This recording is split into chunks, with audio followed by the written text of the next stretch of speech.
Hey, Carbonation, welcome back to our next podcast focusing on March Madness. This is the Sweet 16 special. We're welcoming back our friends CLE, at CLE Picks on Twitter, and Dom at Dom_MSU on Twitter as well. This is focusing on the same exact concepts we were looking at on the first podcast that you guys tuned into, where we're getting kind of their predictions of what's going to happen, along with any kind of like betting insight as well that we can tie into there as well. But yeah, we have these guys, and what we're going to do is we're going to pull up the bracket here shortly. Before we do that, make sure if you haven't yet, click the thumbs up on this video, subscribe to this channel, and let's go ahead and get started. So the first thing I want to ask you guys is not necessarily specific on the Sweet 16 bracket, but out of everything we've seen so far in the first two rounds, CLE, I'll start with you. What is the most surprising thing is a dumb thing to say, because of course we're all going to say like, oh, St. Peters making the Sweet 16. But like besides the obvious stuff, what's something you're like, outside your expectations, that's not an obvious answer? Does that make sense? Yeah, I think it's the obvious parity within the NCAA right now, compared to last year's tournament when we thought it was going to be Gonzaga and Baylor, and then flip a coin who would get in the national championship. We've seen a lot of close games, a lot of mid-majors win, a lot of parity, I guess is the way to say it, within this tournament. I mean, obviously, as you said, St. Peters being Kentucky is probably the biggest example of it, but even just the game on Sunday night with a TCU team that's middle of the road in the Big 12, and giving Arizona, who, as I said the other day, is my pick to win it all, the run for their money, and possibly a foul at the end could have gone either way. Who knows? But that should have been a foul call. That should have been a foul call. How is that? I don't know. I was just on TCU, if I could just interject there real quick. I had in one bracket contest, I for some reason I was like, you know what? I'm gonna pick a random team that nobody's giving a chance to win, but still has the quality of the the Power 5 conference recruitment and stuff. And I picked TCU. If they would have won the entire tournament, I would have easily won like $50,000. So, and off of like a $10 entry or something like that. So I was very upset that foul wasn't called. Sorry, continue. Well, no, I mean, just the games like that, Iowa losing to Richmond, and it's nice to see, I guess is a good way to say it. It's been a fun tournament so far. I know we haven't gotten that quote unquote buzzer beater yet, but on the same front, though, the games have been competitive, and for the most part, and that's good to see. So that's just the Big Ten, still the Big Ten. Unfortunately, they seem to keep drowning out here when it comes tournament time. I think the ACC people underrated a little bit, and I know we'll talk about Miami possibly here in a few.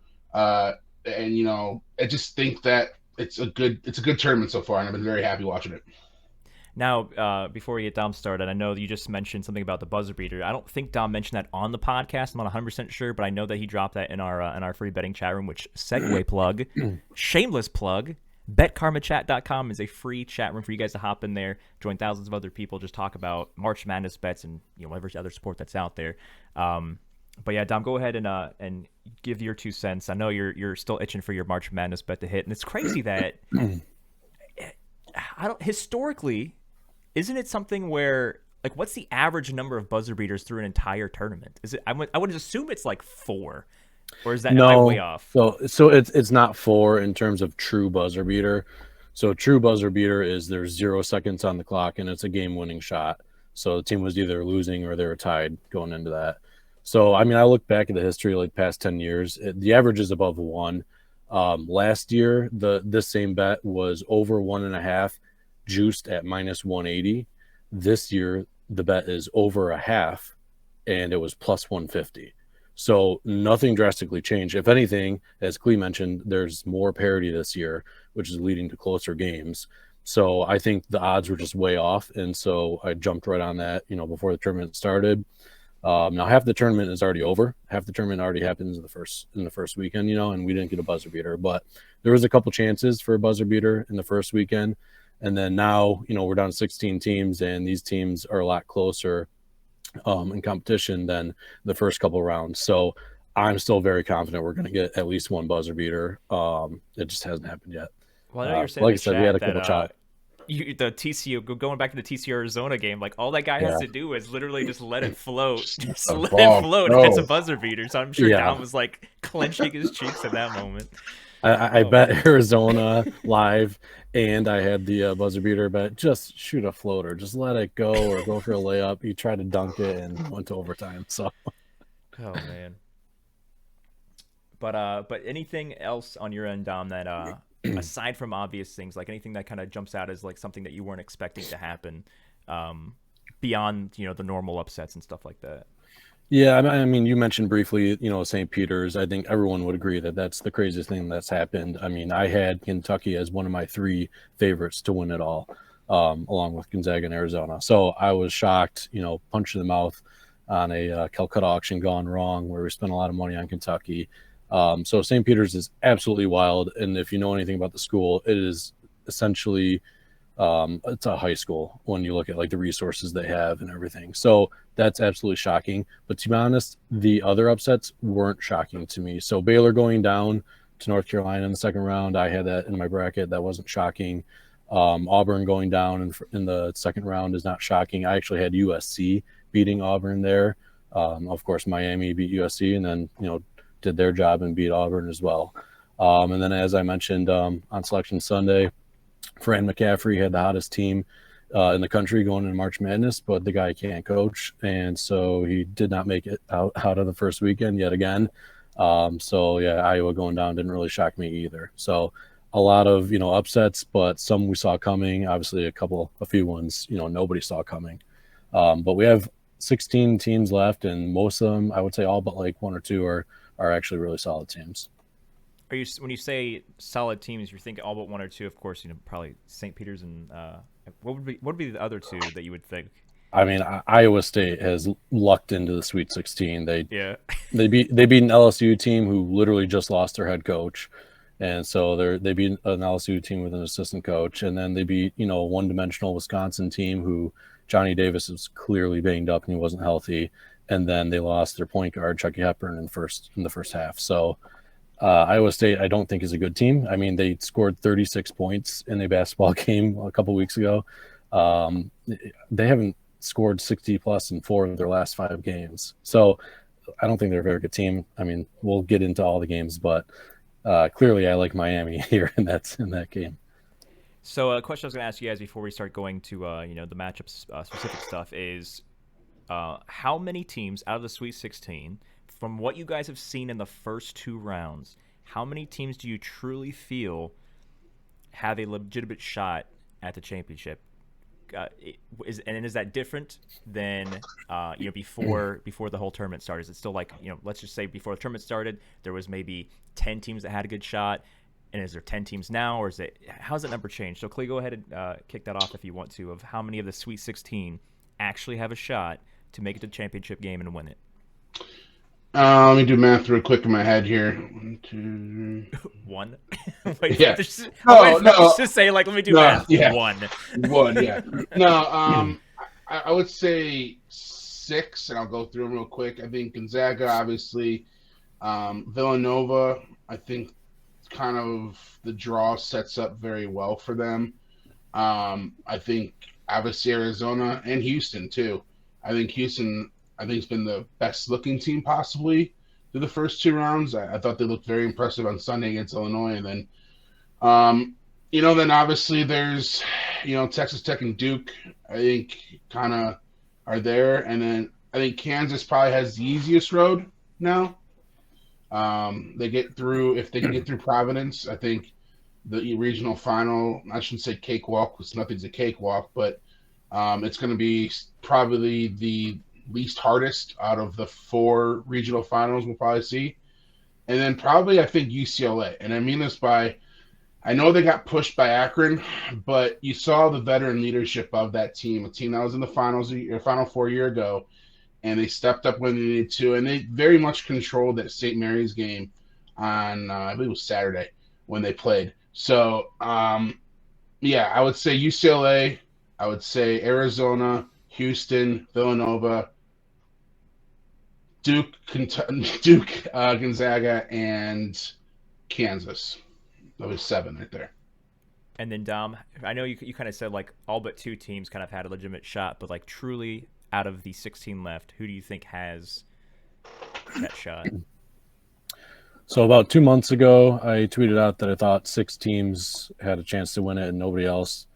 Then about a month ago, I said, yeah, based on what I saw, I still think those 6 teams and nobody else. Those 6 teams were Gonzaga, Arizona, Duke, Purdue, Kentucky, and Illinois. So obviously those last 2, Kentucky and Illinois, are out. So that leaves 4. I'll stick to my guns. I think it's going to be one of those 4. I think it's either Gonzaga, Arizona, Duke, or Purdue. All right, and then the last question, I promise, before we get into the matchup, I'm curious. I don't know if you guys don't have responses, it's fine, but I'm curious as I knew there were people that already had high NBA draft stock. You know, we know Chet, Ranchero, Benchero. I don't know if I'm saying his name right. Close enough.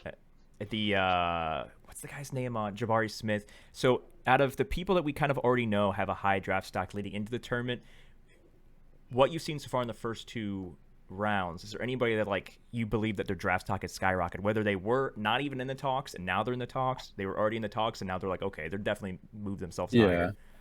Yeah, I mean, I'll say a guy that you didn't mention. So Benedict Mathurin on Arizona, he's been the best player on the court in his first 2 games, and I think they're going to continue winning, and I think he's going to continue being the best player on the court. I mean, truthfully, I think he was already a first rounder, probably a lottery pick, but I think he's working his way closer to that top 5 range. And then Clay, you about to say something as well? Is it the same guy? I think a guy that may have solidified it would be Ivy from Purdue. I think the explosiveness was shown, especially against Texas, in that second round game, and he's probably going to play at least 2 more games here. So I would say Ivy from Purdue would be my guy there. Even a Gillespie from Villanova as well. I think you can see when he plays well, they play well. And that's very much why I think they'll get through this next round, not to spoil anything, but get to the Elite 8 here. And so I would say those 2 guys, Gillespie and Ivy. Ivy was hitting some deep threes in that game and like with confidence. And when it was in clutch time, I mean, I was really impressed with him. His explosiveness is what's crazy to me. I mean, he's just so fast off the dribble, or on the dribble and off it too. But yeah, you hit it on the head. The deep threes in crunch time too was awesome to watch, truthfully, especially when I had Purdue minus 3.5.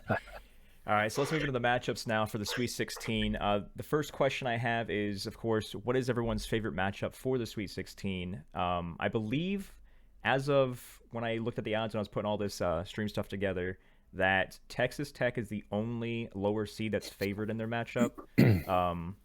I don't know if that's still the same. I don't know if the action is swayed that either way. It was only like a 1-point favorite. I'll go start with whoever wants to go first. Favorite matchup of the Sweet 16. I'll pull up the bracket here on the screen so you guys can see it. I mean, I'll just say, I'm looking forward to the Gonzaga Arkansas the most. I mean, that's the first game this weekend. I think they're the early tip on Thursday. Yeah. I mean, I think most of the games are going to be good games, and this is a big spread. But I'm excited to see if like Gonzaga can actually explode and just have a Gonzaga type of game. I think Arkansas will kind of give them that opportunity. I'll go with 2. I'll go first out of the South. I kind of touched on it a little bit ago. Arizona and Houston. I think that's going to be on Thursday. It's the late game.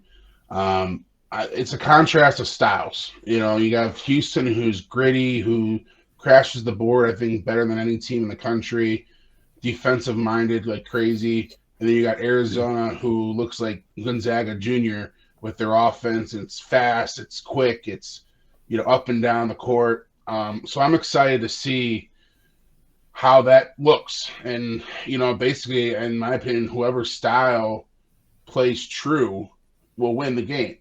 We've seen a little bit already this year when teams have the ability to run on Houston, they have a problem. And I think back to the second Memphis game in Memphis where they kind of got run off the court, especially in that first half. And I'm sure Calvin Sampson is going to have his team ready. And I'm sure that Arizona's seen the tape of those Memphis games, the first two especially, and seen the success that they had against Houston. So I like that one. And then the second one will be will be Friday night with the East, UCLA and North Carolina. I love this UCLA team. Juzang, we don't know if he's going to play or not, but Tiger Campbell, he's a beast. Versus UNC, who maybe had, I shouldn't say the most surprising one because obviously that's St. Peter's, but upending the only one seed to be dethroned this weekend in Baylor. And we've seen a transformation of this North Carolina team throughout the season. Obviously, beating Duke at Duke in the final game of the season kind of solidified that. And now they beat Baylor. So I really want to see what gives here. I think it's going to be a high-scoring game personally. So I do like the over in that one. Currently, it's at 141.5, and I could see that definitely going over because UCLA can play quick. They can do up the tempo. We've seen it against Arizona. We've seen it against USC. Oregon is another team I can think of. So I like both of those matchups in the Sweet 16. All right, then of course another shameless plug here is we're talking about the totals and whatnot for these matchups. We have a free college basketball March Madness betting tools on betkarma.com. We have the odds comparison, which you can see on the screen, which shows you the best line out of all of the books. Whether you want to do a spread bet, a total, money line, whatever it is, we always highlight the best possible thing to make sure you guys are getting the highest payout possible and the best numbers to bet on possible. But what I want to do here is the thing that piques my curiosity the most, just based on both of your high level of skill, knowledge, and intellect in terms of March Madness and college basketball, is if you guys don't mind, let's just kind of go through the Sweet 16, and then I want to see the matchups that you both are 100% on the same page, and I want to know which kind of matchups you guys are you each have reasoning for both, and of course hearing those reasonings. So let's just go top to bottom and then left to right here. So Gonzaga, Arkansas, do either of you have any vote of confidence that Arkansas can upend Gonzaga here? No, I don't. I mean, Gonzaga's only lost 3 times this year. Once was like a coin flip game at the end that they lost to Duke. And in their other 2 games, their opponent shot 38% from 3. Arkansas is very bad from 3. That's just not a skill. They're a good team, and I love Must Bus and everything. They're not a good 3-point shooting team this year. Umude is like their only threat, really. So that isn't like a really challenging matchup for Gonzaga, at least something that's shown, been able to beat them in the past. I mean, Arkansas loves to play fast, and obviously so does Gonzaga. So they'll, play into each other's hands there. It'll be a high, fast-paced game, lots of possessions. And I think that favors, the best transition offense in the country. That's Gonzaga. I mean, you look at some of the other strengths on weaknesses or strengths on strengths. Arkansas gets to the free throw line a lot, which is usually great. That's a lot of, free baskets at the free throw line. Gonzaga plays clean defense for the most part. They don't foul their opponents. They don't let their opponents get free points at the free throw line. So again, that favors Gonzaga. I love Jalen Williams. I think it's great for Arkansas, but okay, I'll take Timmy and Holmgren over Williams, right? So, I mean, I'm kind of checking the box as I go through, each of these strengths that both teams have, and they're all lining up for Gonzaga to me. I think they're going to win. I haven't bet this yet. The spread's floating around 9 right now. I was hoping maybe it would tick down to like 8.5, but it looks like it might actually go back up if public hammers Gonzaga tomorrow and the next day. So, yeah, maybe -9 is the best we're going to get. What do you think, Lee? Yeah, no, I agree with you, Dom. I really like Gonzaga in this matchup just for really all the things you just said. They're number 1 in the nation in points per game. They're top 5 in the nation in 3-pointers made. They're top 5 offensive efficiency. I just think, we saw it last game with Memphis, especially. Even with a team as athletic as Memphis was, they figured out a way to out-athletic a very athletic team. And as you said, Arkansas is going to try to push pace, which is the worst thing you can do against a Gonzaga team. And I don't think when they try to play half court, we've seen it against, I believe it was Tennessee earlier this year when they tried to do that. They got kind of run off the court by Tennessee in that game. So I think it's a bad matchup for Arkansas. I'm kind of like you, Dom, trying to see where the number goes. If worst case scenario, I may just take Gonzaga team total. And I'm not sure where that's at right now, truthfully, but I just think they just got too much firepower. And you got to realize too, they played an awful first half against Memphis, and we're still right there within the first 3 minutes of that second half. And that was without Chet Holmgren really playing well, which was kind of surprised me because he has been playing really well the second half of the season. So I would go Gonzaga or not at all in this game. Did you guys hear Drew Timmy's halftime speech, what he told the reporters? Yeah. He told his teammates at halftime down 10 to Memphis. It was hilarious. So they're asking Timmy, right after the game, and he says, yeah, I told my teammates I don't give a flying F that we're down by 10, but, we're going to go out there and give it our all, and, whatever happens, happens, but we will not go down this season being a bunch of soft boys.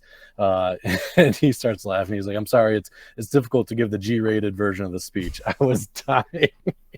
And then he tweeted that he was just, trying to not get beat up by his mom for swearing on, live TV. And I love that guy. I mean, I love how people want to dog Timmy, but at the same time, though, the dude backs it up 90% of the time. I mean, it's just yeah, it's just a bad matchup for Arkansas. I think they may hang on with them for first half, but the second half has been where Gonzaga really pulls away from teams. We saw it in the first round as well. So I think that one's going away. Gonzaga winning. All right, let's hop down right to what I believe hopefully is the closest one. I hope that whoever wins this next one isn't like a blowout. I hope it's down to the wire. And maybe this is where Dom gets his buzzer beater. But Texas Tech and Duke, whoever wants to go first, feel free. But what do you guys think? Where are you leaning in terms of both who's going to win this matchup and then which side of the current spread, which I believe at this point is either 1.5, depending on where you're looking at? I'll go first on this one. I like Duke. I think they have the better players overall. I think that as much as Texas Tech is physical and those things, they still struggled against a sharp shooting team like Notre Dame. And now you're going to throw out there Duke, who's one of the top scoring teams in the country. I like Duke in this one. I think it's close. I think the spread's kind of about right in terms of a one possession game, but you got to keep in mind too, they're and I don't like talking like this, but we all know this. Texas Tech is not going to get the whistle in this game. We all know it. And the Big 12 is probably the most physical league in the nation. So I expect Duke to feast at the free throw line as well. So give me Duke plus the one on, what is it, Thursday night, I believe? Yeah, Thursday night. Yeah, I kind of go back and forth on this one. At first I was thinking Texas Tech. Then I kind of dug into the matchups more, and I was kind of thinking Duke. I mean, you can make a case for both. Like you said, maybe this does come down to a buzzer beater. I don't know. Texas Tech is definitely the more physical team. They're definitely the deeper team. They have a better travel situation. Texas Tech has, played the first weekend in San Diego, I believe. Now they're in San Francisco. Duke got to play as every single tournament I've ever watched. Duke gets to play in their backyard in Greenville, South Carolina. Now they're flying across the country to San Francisco. So, that kind of ancillary stuff kind of favors Texas Tech. When you look at, style of play, Texas Tech hangs their hat on, physicality, but they're also the best transition defense in the country. That really messes up a lot of teams. Well, Duke is a top 10 half-court offense in the country. So they're not really afraid of that. If Duke can't get out and run, they can still execute in the half court. So that kind of makes me lean towards Duke. As you said, spreads -1. If you like Texas Tech, I don't think you need to go and rush and take the line right now, because when the public comes in and puts all their money on Duke, the line's not going to get worse. If you like Duke, I would say, well, I think there's a 1.5 out there right now, a Duke plus 1.5 on one of the books. Check the Bet Karma odds comparison app. And if you like Duke, maybe I would say jump on that now ahead of time. All right, let's move on to the East now. Two very, very storied franchises, if you want to call college basketball franchises, which, I mean, at this point, they pretty much are. North Carolina and UCLA. Does anybody give North Carolina, who I believe, I want to say 2.5 is what I'm looking at right now for UCLA? Yeah, anybody giving North Carolina? I mean, you could say give them a shot. Every team's got a shot. That's the beauty of this tournament. But is anybody actually looking at them beating UCLA in the situation? I am. Yep. I bet it today. North Carolina plus 3 on PointsBet. Again, I used the Bet Karma odds comparison. I think PointsBet was the only sports book that was offering 3. Everybody else was at 2.5. So you're giving me North Carolina, one of the hottest teams in the tournament right now. You're giving me a full possession. I mean, Baycott went beast mode. Brady Manick is unstoppable right now. And if he keeps shooting the way he was shooting, I think they can win outright pretty easily. Manick is 9 of 18 from 3 so far in the tournament. And that's not an anomaly. I mean, he plays up in big games. He shot 11 of 20 from deep against Duke in their 2 games this season. So Manick can play in the big spot. He brings his A game, and I mean, you saw how important he was when he got tossed, which was a ridiculous flagrant 2 call when he got tossed in that game against Baylor. Baylor went on they went on a huge run because they were down, I think, 25, right? And they forced overtime. So North Carolina kind of fell apart. I mean, that also gave them the scare that they needed to, not just, prance in the Sweet 16 with a 25-point blowout of a 1 seed and with their head in the clouds. I think that kind of grounded them. And, that's going to make them bring their A game into this matchup with UCLA. I'll be honest with you. I'm waiting to see the status of Jaime Jaquez to see if he plays, even if it is at 75, 80%. I would probably go the -2 with UCLA. As it stands today, he didn't practice, so they're probably saying like Peyton Watson will take over that spot for him. You're throwing a freshman into a Sweet 16 game against a storied school like North Carolina. I'll probably take North Carolina then. I want to see first. If he does play, as I said, I'll probably take UCLA -2. If not, then I'll take North Carolina. What was his injury again? Sprained ankle. Okay. Juzang and Jaquez have been playing at less than 100% for I feel like the last month or 2, right? Yeah. Correct. All right, so let's move down to everybody's favorite one. We got Purdue and St. Peters here, the Cinderella darlings, the third 15 seed all time. Actually, back-to-back years of having it happen, of making the Sweet 16.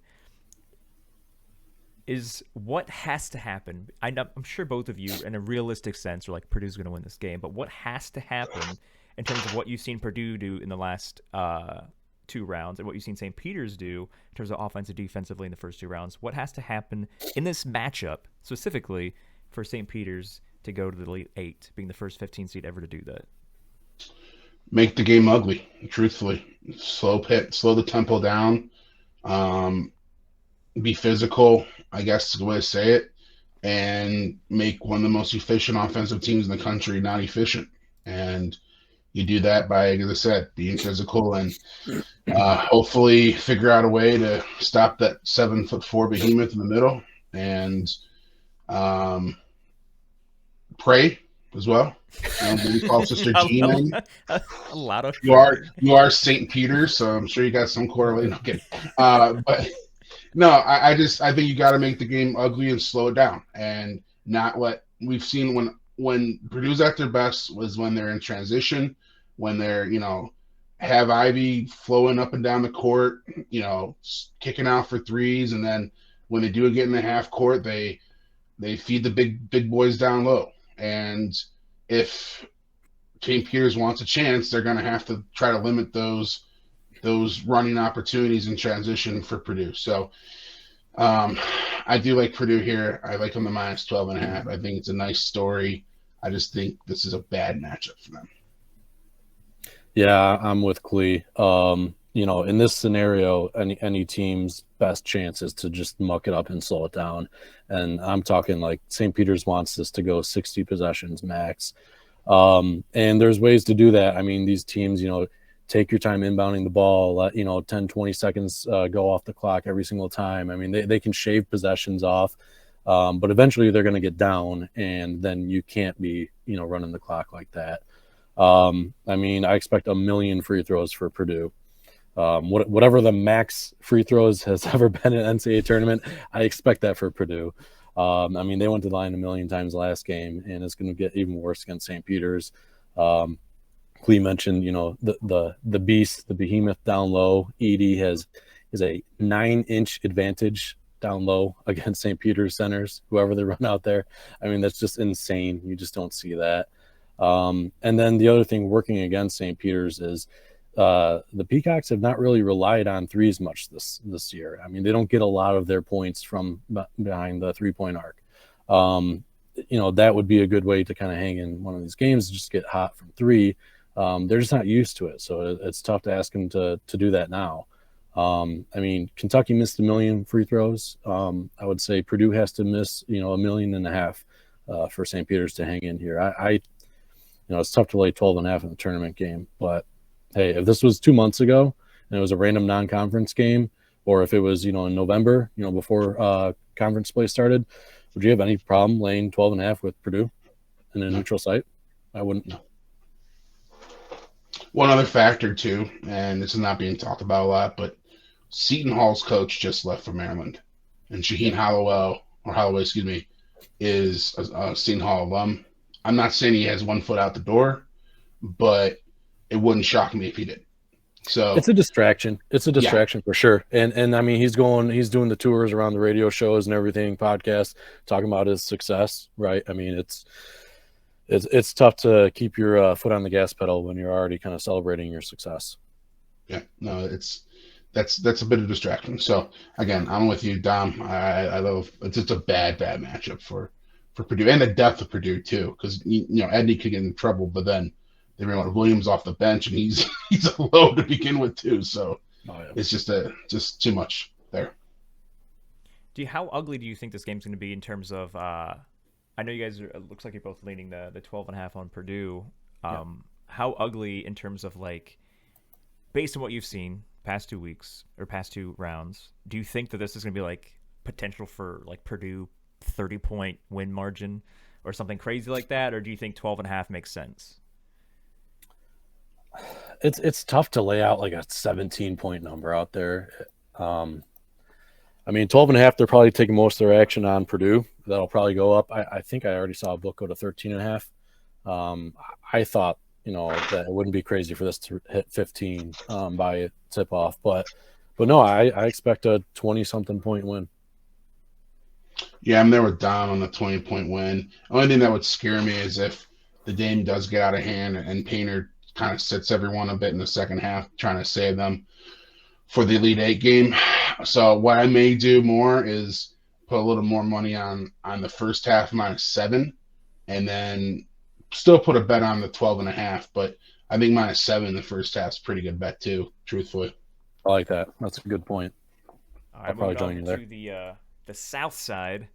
This is, I don't know if this is the favorite game of in terms of closeness anyway for the Sweet 16, if it was Texas Tech Duke, but I feel like there might be tied there because a lot of people had Houston going to the Final Four, to the championship games. A lot of people have. I know Ben put a lot of money on Houston winning the championship, so he's gonna definitely be rooting for them. But Arizona, Houston, who do you have advancing, and then which side of the spread are you taking?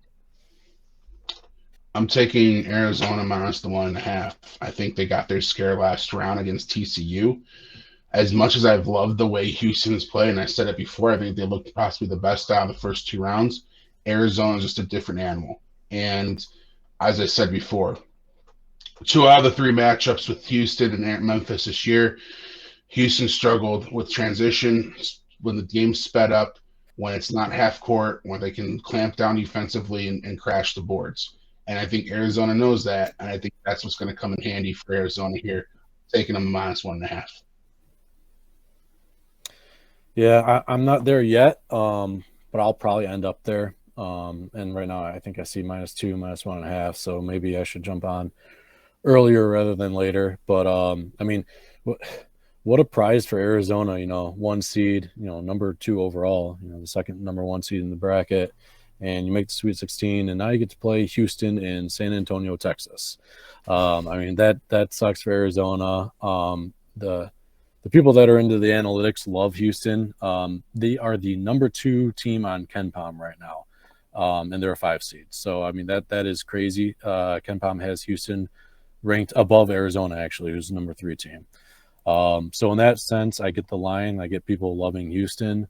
A couple things I don't like about Houston. Number 1 is free throws. And when you get to the tournament, free throws are important, especially in what you expect to be a close game. Houston's pretty terrible at shooting them. And they also follow the other teams a lot. So Arizona's decent at making their free throws. So could be a big advantage there when it comes to, easy points at the charity stripe. And then I look at, what Clee mentioned. Arizona had their scare last game against TCU. And there's some things I like about that and some things I don't like. So, I mean, Arizona let up 20 offensive rebounds to TCU, which is just insane. I mean, if you watch that game, that's how TCU was hanging in there late in the game. Their big man was just getting all the putbacks. But TCU is the best offensive rebounding team in the country. So maybe that's not quite as shocking. Well, Houston is the 3rd best offensive rebounding percentage in the country. So, yeah, Houston really could get a lot of offensive rebounds and easy putbacks. So that kind of scares me. But the other thing is Arizona could not buy a 3 for their life against TCU. That's not typical for them. So I think they bounce back, and I think they find a way to win here in advance. So let's move on to the next one here. Now, I know we were talking about Michigan in the first podcast. If you guys watched that, about how they were tied for the worst record for an at-large team with only 3 games above 500, and we're still here talking about them. Two rounds later in the Sweet 16, 11 Michigan, 2 Nova. I don't have. Let me see what I have. Looking at the Betcar map real quick. It looks like it goes anywhere from 4.5 to 5, depending on what you're looking at. Which team and which side of the spread? What are you guys looking at for this one? Go ahead, Clay. All right. So this is going to be like kind of heartbreaking for both Dom and I. He's a Sparty, I'm a Buckeye, so it's kind of like it hurts watching this game probably. Knowing both of our teams were like right there in the final 5 minutes to get to the Sweet 16. But I will say, I like Villanova to win. I like Michigan to cover. I think 5.5, 5 is just too much here with the way Michigan's playing, and they seem to play obviously really well in March lately, the last few years. And I think this is a 1-possession game. I think Villanova wins it close. I don't feel comfortable laying 5.5 against a Michigan team with the way they're playing right now. I actually like Villanova to cover. I already bet at -4.5 on MGM. I love Villanova in the spot. Michigan is playing well. They're playing a lot better than I expected. But they did let up open looks against Tennessee. Tennessee just shot 2 of 18 from deep. Tough to win a game, a high caliber game when you're shooting 2 of 18 from deep. I don't think Villanova will do that. They shoot the ball great. And Villanova is going to just pick and roll U of M's defense to death. All season long, most of the Big Ten teams have had a really hard time guarding the pick and roll, and Villanova is like the master of the pick and roll offense. Yeah. So I think they're going to just crush U of M's defense there. You're giving Jay Wright a week almost to come up with some sort of solution against Dickinson and Diabate. I trust Jay Wright to come up with something to, negate that size down low. He's not big on doubling opposing centers, so he has to figure out a way to, just maybe quick doubles and then jump back to your position or something on Dickinson when he gets the ball down low. That'll be difficult for sure. But we've seen in the past, Dickinson scoring 20, 25 points even in the game does not necessarily translate to wins for Michigan. So I think there's more opportunities for Villanova to win this game. And when it comes to covering a spread and, against a team like Michigan, any team that they're playing at this point in the Sweet 16 is going to be desperate. at the end of the game. So I expect the foul game to play out. And I'll put my money on Villanova, who is the best free throw shooting team in the country and the best free throw shooting percentage of any team in the last 20 years. 20 plus years. I didn't go beyond 20 years, but that's how good they are at the free throw line. It's incredible. They're shooting like 83% as a team. I will say I do like the total too of going over. It's at 134.5, 135, depending on your book right now.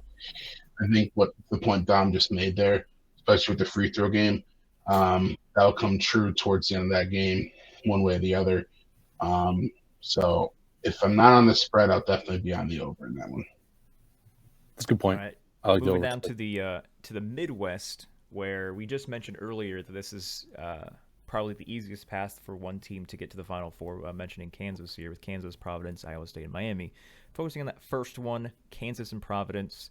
I assume from the previous comments made that you're both on Kansas winning this one. I'm trying to pull up right now what I have for the current spread. Let me see. What are you guys looking at right now? I see 7. 7.5. 7, Look at 7.5. Thursday's slate. That's why I couldn't find it. But go ahead. Who are you voting to win this, and who's covering the spread? And if you're both 100% gung-ho Kansas from your previous comments, what has to go right for Providence to actually win this game? No, Travis, I'm not 100% on Kansas here. I think there's a legitimate chance that Providence can win this game, but I love the spread. It's at 7.5 right now. The second it hits 8, I'll be jumping on Providence plus 8. I mean, their MO is to play close games. I mean, we know that much. Whether they win close games or lose close games, they definitely enjoy playing close games. I'm not envious of Providence fans because they're having a hell of a season, but it's got to be such a stressful season, every single game coming down to the wire. Providence is going to try to slow down the pace of this game, and I think they can. And in Kansas's 5 lowest possession games this season, one of them was a loss. 4 of them were wins by a combined 9 points. So about 2 points on average, they're winning those slow games by. So Kansas is, used to playing tight games when they can't get out and run and really pump up the pace. And then, I mean, I think Providence, they have ways to success down low. I mean, Nate Watson doesn't get the credit that David McCormick does, but I think maybe Watson's better. And then, Providence has good defense that if they just clamp down and, D up against Kansas, maybe they can turn this into a grinder, and then who knows? Yeah, I don't want to sound like a broken record here, but I agree with Dom here completely. I love the spread for Providence. I think, again, this is kind of similar to the Texas Tech Duke game, where it's going to be, I believe, a close one-possession game. I do favor Kansas in that situation for all the reasons that Dom said, but that's been Providence all year. And, I mean, I every time I put them on, it seems, all right, one possession game, double overtime type of affairs. Mm-hmm. And I think the talent overrides this one in terms of the victory for Kansas. I think Kansas in the end has the better players, and I think that is what probably gets it done in the end. But with the way Providence plays defensively, the way Providence slows you down and makes it ugly, yeah, give me 8 points every day, or 7.5, whatever it may be, against Kansas. Because, I think back to like this year with Texas versus Kansas, those 2 games, even the Texas Tech, both of those affairs, where, Tech probably should have beat them, twice, I want to say. And the third one in the Big 12 tournament was kind of ugly, but just those type of styles where they've struggled but figured out ways to win. I think you're going to probably see that on Friday for Kansas. All right, go Friars. And finally, the last Sweet 16 matchup, 2 double-digit seeds, which of course is guaranteeing us double-digit in the Elite 8, Iowa State and Miami. 2.5, depending on what book you're looking at. Where are we siding on this one? Yeah, I'll go first in this one. I was on the Miami bandwagon a week and a half ago, and I'll stay on it. I think they get to lead eight here. I'll take a -2 every day against an Iowa State team that can't score. Um, Look, Miami's probably playing their best ball they've played all year. They showed that in the ACC tournament. They lost in a buzzer beater that almost potentially maybe almost booted them out of the tournament. And now they show up in the NCAA tournament and they get out to a big lead against USC, kind of blew it a little bit, but figured out a way to win, and then just completely dominate Auburn. I think they carry that momentum into this one, and I think they run Iowa State off the court. Nice story. But I think Miami's playing the best ball they've played all year, and I think they get to lead eight. Yeah, I agree. I already bet Miami -2. Not my favorite line in general to bet in college basketball, but I just don't think Iowa State belongs here. I already mentioned what I don't like about Iowa State. I think they kind of backed into this with a lot of luck. And as Clee mentioned, Miami's playing well. They got a lot of guards I trust. They got guards that are probably older than me. It's incredible that they have 2 24-year-olds in their backcourt. Charlie Moore and Cam McGusty have both been in college for 6 years, and no, they're not doctors. So these guys bring experience into this game. The only one that's been in college longer is Kansas's guard coming off the bench, Jalen Coleman Lands, who I think is on his 4th team. I thought you were going to say Kuzi from St. Mary's. Oh, well, he's been in college for 15 years. For like 50 years. But yeah, Miami's got the better backcourt. And, Miami likes to score in ISO, and they don't have a problem with that. And so when this game gets, 36-36 with like 2 minutes left to go in the game and you want to gouge your eyeballs out, I guess I'll put my money on, the team that has several go-getters that can just kind of ISO and get a basket. And that's Miami. All right, so let me see here.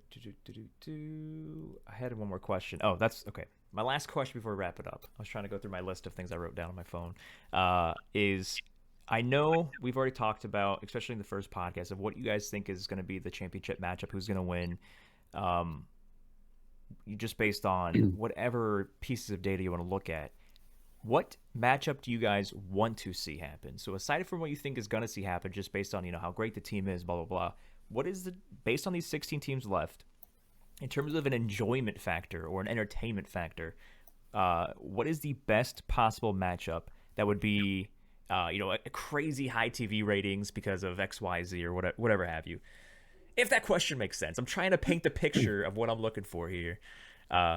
Most favored matchup based on entertainment value. I want to see. Go ahead, Tom. Okay. I want to see Gonzaga, Arizona.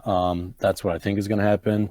That's what I penciled into my bracket before it went in the trash. But I still think they're the 2 best teams in the country. I think it's a great storyline. You got Tommy Lloyd goes over to Arizona in his first year, bringing them to the national championship against his, mentor, Mark Few, where, they worked together at Gonzaga for 20 years. So I think that's great. I think both teams have awesome offense. So it'll be easy on the eyes to watch. Probably like 85-80 type of championship game. I think that's just what we need. Yeah, I'm going to agree with Dom here again. I think Gonzaga, Arizona is probably the matchup I would like to see most. Or for TV ratings, Arizona, Duke. I think that would be, Coach K's last game, be the national title. ESPN will drop it down our throats, and we'll hear it about 40 million times. I was talking to someone the other day about the potential of a UNC Duke semifinal, which I don't think has ever happened. That would be ridiculous. But I think in the end, I think it's going to be Gonzaga and Arizona, and student meets teacher in the finals, as we said before. That would be a fun game to watch because it's going to be high tempo, a lot of points. Just grab some popcorn and let it ride. All right. Now, before we officially wrap this Sweet 16 podcast up, is there any other 2 cents or tidbits you want to drop that is not part of any question that I've asked thus far? Any other things that you feel like the public that has watched it all the way to the end, good old 50 minutes deep, What do you think? Is there anything else that they that you want to share with them? The floor is yours. I got nothing. I'm exhausted from the first weekend. That was a lot of basketball, a lot of overtime games going late into the night, a lot of drinking. So I got nothing. I'm just excited for this weekend's games. Yeah, don't be dumb if Duke plays Gonzaga and not take the over.